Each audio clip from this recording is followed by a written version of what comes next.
what's up everybody? It's Matt here today, and I have a brand new piece that I just bought from my gym here yesterday. I got this off of Craigslist, believe it or not. With everything going on, I snagged this thing like minutes after it was posted on Craigslist. I know this is a piece that many of you may be looking at because this is sold at Dick's Sporting Goods, and it is currently in stock, which is really rare for gym equipment right now. So I figured I'd quickly put out a review of this thing. That way, for any of you that are considering buying this, you'd have something to go off of.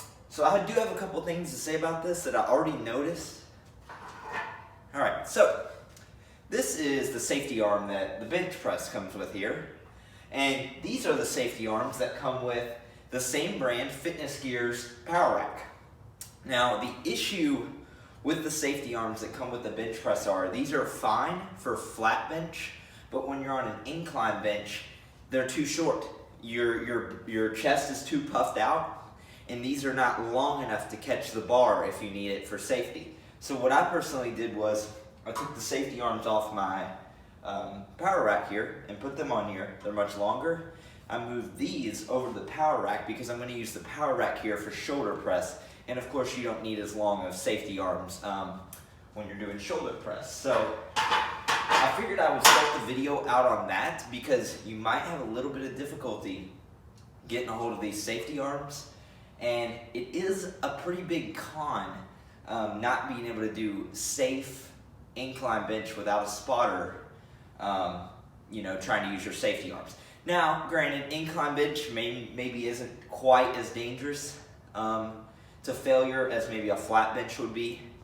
But with that being said, I really recommend trying to get a hold of these longer spotter arms if you can. If you can't, the blue ones are usable. You're just gonna have to be really careful, and before you go in and do a set, make sure that you take an empty barbell and come down and make sure that it's gonna land on these, because if it doesn't quite land on those, you might get yourself in a little bit of a pickle without having a spotter. I'm gonna go ahead and sit down and do a couple of reps here, just so you guys can kind of see what the rack behaves like. I am very tired. I've already been working out for quite a while, so please don't judge. So as you can see, come down here. If I fail, I can get it on there. Now, if I was shorter, I wouldn't have been able to. You see how short those are. So I'm gonna come back up here, re-rack.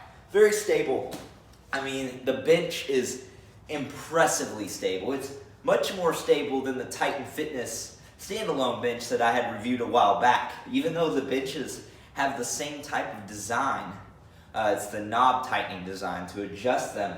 This one is 10 times the stability of that bench. So on that front, I highly recommend this. It is phenomenally stable. I mean, really, it's nearly as stable as the Ethos flat bench that I reviewed a couple of weeks, maybe a month back.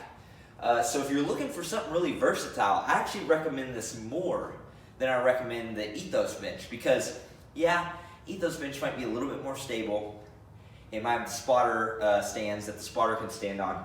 But this right here is a very versatile rack. And you can also take the bench off there. Now, I don't recommend this. I'm not sure if that was the intended use for this.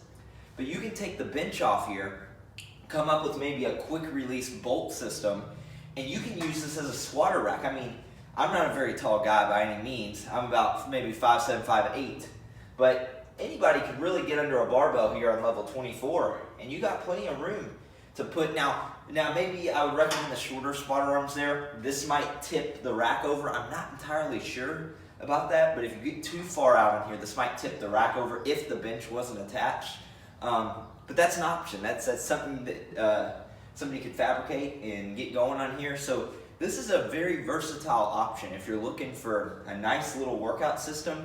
You already have the plates, because I think plates are mostly out of stock right now.